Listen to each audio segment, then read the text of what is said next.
So pagkatapos nyo i-type guys, ito yung lalabas, ito yung pipiliin nyo yung pinakataas, yan. Then i-tap nyo yun guys. So pagkatapos dito tayo mapupunta.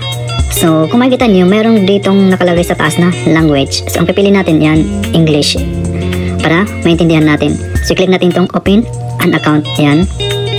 Then dito tayo mapupunta. So dito guys yung mga requirements na kailangan nila. So kailangan natin ilagay dito yung ID number natin, yung ikama. So pagkatapos natin ilagay, tapos ilagay din natin yung mobile number kasi makaka-receive tayo ng verification code. Then tapos i-click na natin tong open account, yan sa baba.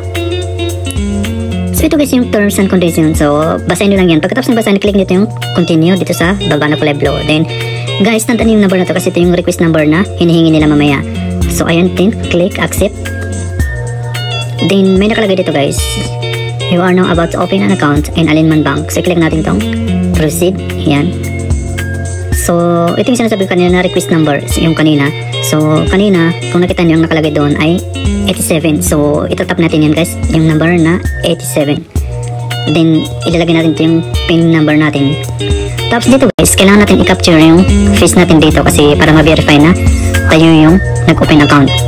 Kasi napaka-stricto po ng mga bangko ngayon pag mag-open account kayo kasi kailangan po ng ganito para ma-verify yung pag-open account natin. So ayan na guys, i-tap natin yung capture button dito sa gitna. So ayan, so dito tayo mapunta guys. So kailangan natin fill upan to guys. So ilalagay natin dito yung joining date natin sa ating current company kasi hiningi nila yan guys. So pag nilagay na yun guys, kailangan makumpleto nyo lahat yan. So kailangan tama yung mga details na ilalagay natin para pa hindi magkaroon ng problema at tuloy-tuloy tayo sa ating pag-fill up ng mga hinihingi nila guys. At basahin nyo lahat guys bago nyo i-confirm kung sa tingin niyo tama lahat yung mga nilalagay nyo na details. Saka na kayo mag-proceed. So ayan, so may nakalagay dito na income details. So ilalagay natin dito guys kung magkano yung sweldo natin sa isang buwan. Kung baga tinatanong nila how much your salary in 1 month. So ilalagay natin dito guys yung pinaka-details kung magkano yung sweldo natin sa isang buwan.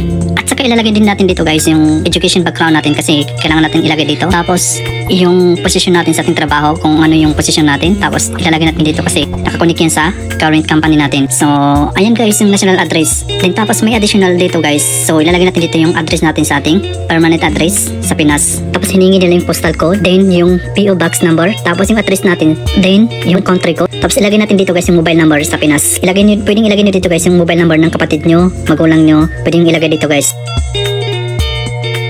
So dito sa taas guys, makikita nyo may nakalagay ito na education levels. Nakatapos ka ba or undergraduate ka? Tapos yun,